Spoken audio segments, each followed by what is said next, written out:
Welcome back. खवातीन आजाद Asia cup के मुकाबले जारी हैं। सुपर 4 मरहला जारी है, जहां पे भारत को पहले टफ टाइम दिया बॉलिंग में बांग्लादेश ने, लेकिन उसके बाद बैटिंग में बांग्लादेश के साथ वही हुआ जो उनके बड़े भाई पाकिस्तान के साथ होता है और बांग्लादेश को 41 रन से शिकस्त हुई। आज हम बांग्लादेश और भारत के मैच के हवाले से बिल्कुल भी बात नहीं करेंगे, क्योंकि आज ही बांग्लादेश ने पाकिस्तान के साथ टकराना है और ये एक वर्चुअल सेमीफाइनल होगा, क्योंकि जो जीतेगी वो फाइनल में इंडिया से टकराएगी और हारने की सूरत में ये भी टीम बाहर हो जाएगी और दूसरी भी टीम बाहर हो जाएगी। श्रीलंका ऑलमोस्ट अब टूर्नामेंट से बाहर हो चुकी है। सो खवातीन आजाद इस तमाम तरह पे बात करने के लिए हमारे साथ मौजूद हैं उसामा बिन अतीक, स्पोर्ट्स एनालिस्ट हैं। Thank you so much Usama for your time. सबसे पहले तो यही बताएं कि बांग्लादेश के मैच में क्या देख रहे हैं, पाकिस्तान इनको शिकस्त देकर आगे पहुंच सकेगा या फिर नहीं? अच्छा, देखें, ऐसा है कि बांग्लादेश से पाकिस्तान का अगला मैच है। पाकिस्तान की जो अब तक की टीम कॉम्बिनेशन रहे हैं उसमें खासे रद्दोबदल हुए हैं, जिसमें काफी सवालिया निशान भी रहे हैं, जिसकी वजह से पाकिस्तान की टीम जो है हमें हर मैच में नई टैक्टिक्स के साथ दिखती है, चाहे वो बॉलिंग हो चाहे वो बैटिंग हो। पाकिस्तान की टीम इससे पहले जो ट्राई नेशन सीरीज खेली है वो हम एसोसिएट नेशंस के खिलाफ भी खेलते रहे। ये निस्बतन कमजोर, यानी कि no offence to other teams, लेकिन निस्बतन कमजोर टीम के खिलाफ खेलते रहे। तो उसमें लग रहा था कि नवाज का और दीगर लोगों का थोड़ा सा कुछ इशू आ रहा है कुछ हम आपसे वापस राब्ता करने की कोशिश करते हैं। उसामा हमारे साथ मौजूद थे। खवातीन आजाद एशिया कप के हवाले से बात होगी, क्योंकि एशिया कप में पाकिस्तान और बांग्लादेश के दरमियान मुकाबला है। उसामा वापस आ चुके हैं। उसामा कंटिन्यू कीजिएगा। आप मुझे थोड़ा सा बताएं। चले, पहले सवाल में तो आपने बता दिया। साइम अयूब के हवाले से मैं बात करना चाहता हूँ। साइम अयूब अब इस टीम पे बोझ बनना शुरू हो चुके हैं। जिस तरह हमने अगर नवाज को ड्रॉप कर दिया है तो साइम अयूब को क्यों नहीं ड्रॉप कर सकते हम? क्या कुछ है साइम अयूब में? जी बिल्कुल दुरुस्त क्वेश्चन है आपका साइम अयूब के बारे में, लेकिन मसला ये है कि ये जो मैनेजमेंट है ये साइम अयूब को बहुत बैक करती हुई आ रही है। कल किसी ने बहुत अच्छा एक जुमला लिखा हुआ था सोशल मीडिया पे कि इतने मौके तो किसी सिलेक्शन कमेटी को भी नहीं मिले जितने साइम अयूब को मिल गए। लेकिन साइम अयूब का ये है कि शायद वो उसको एज ए बॉलिंग ऑलराउंडर भी देख रहे हैं, बैटिंग असल उसका काम बैटिंग करना है। बिल्कुल आप ठीक कह रहे हैं। अब आपका मसला ये है कि आपके ओपनिंग स्लॉट में फखर जमान भी खेलता है, साहिबजादा फरहान भी खेलता है, मोहम्मद हारिस भी खेलता है, हसन नवाज से भी आपने माजी में ओपनिंग करवाई है और साइम अयूब भी आपके पास एज ओपनर खेलता है। बस 5 ओपनिंग के ऑप्शंस हैं। तो अब मसला ये हो रहा है कि उसको एडजस्ट किया जा रहा है। कभी ओपन पे वो फ्लॉप हो रहा था, मुसलसल 0 पे जाने के बाद उसको अपने 1 डाउन किया, वहां पे भी उसकी बैटिंग जो है वो क्लूलेस नजर आ रहे हैं साइम अयूब, क्योंकि उनकी कोई फॉर्म नहीं है, ना वो स्ट्राइक रोटेट कर पा रहे हैं। इवन कल हमने देखा कि वो बॉल समझने से भी कासिर है। जो असरंगा के अगेंस्ट उनको एक गुगली हुआ है, उसको बॉल समझ भी नहीं पाए। साइम अयूब को ड्रॉप मुझे ऐसा लगता है अब कर दिया जाएगा, लेकिन ये मैनेजमेंट साइम अयूब को मुकम्मल तौर पर बैक कर रही है और वो चाहती है कि एशिया कप में वो परफॉर्म करे। लेकिन यह भी कहा जा सकता है, कुछ हल्के ये भी कहते हैं कि साइम अयूब को किसी तरह फिट करने की कोशिश की जा रही है टीम के अंदर, कि वो अगर बैटिंग से नहीं करते तो बॉलिंग से करते हैं।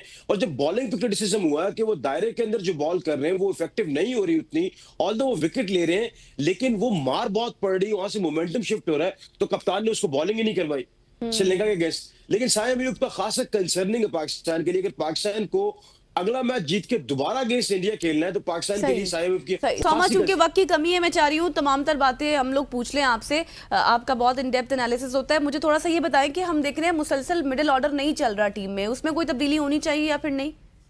अच्छा, तब्दीली होनी चाहिए, मिडिल ऑर्डर में बिल्कुल होनी चाहिए, लेकिन इस वक्त मुझे लग नहीं रहा, क्योंकि मुझे ऐसा लगता है कि विनिंग कॉम्बिनेशन को कंटिन्यू करेंगे। हसन नवाज को जब टीम से ड्रॉप किया इन्होंने और हुसैन तलत को इंक्लूड किया, तो हुसैन तलत को लाने का मकसद ये था कि हुसैन तलत स्पिनर्स को अच्छा खेलते हैं, स्ट्राइक की रोटेशन अच्छी कर लेंगे। अब मोहम्मद हारिस को जिस नंबर पे खिला रहे हैं अगेंस्ट इंडिया, जो अब लास्ट मैच खेले हैं, हारिस को सलमान से ऊपर आना चाहिए था। उसका रीजन ये था, कप्तान को अपने ऊपर भेजना चाहिए था, क्योंकि वो स्लॉग करता है। आप इंटेंट की बात करते हैं तो वो स्लॉग करता है। तो आपका जो मिडिल ऑर्डर है उसमें कुछ खास तब्दीली होती नजर नहीं आ रही, लेकिन उसको शफल करने की जरूरत जरूर है। क्योंकि जिस तरह फकर को आपने ओपन किया, फकर से आप ज्यादा काम लेना चाहते हैं, क्योंकि ज्यादातर आपके जो बैट्समैन है इस वक्त टीम के अंदर वो इंटेंट की, पॉजिटिव क्रिकेट की बात करते हैं, लेकिन आप देखें वो ज्यादातर जितने भी प्लेज है वो स्लॉग ज्यादा करते हैं, लेग साइड को ज्यादा प्रेफर करते हैं।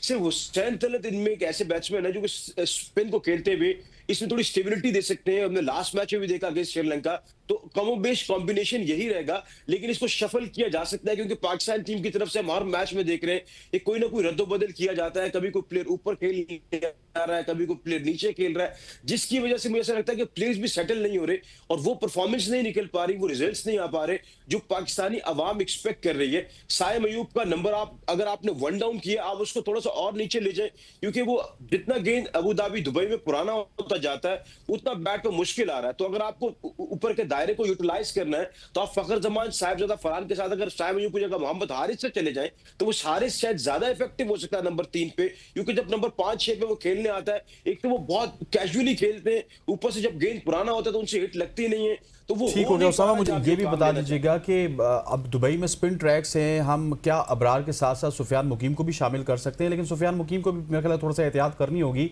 कि बॉल को स्पिन करने की कोशिश करें इंस्टेड ऑफ उसको तेज फेंकने की। क्या कहेंगे आप?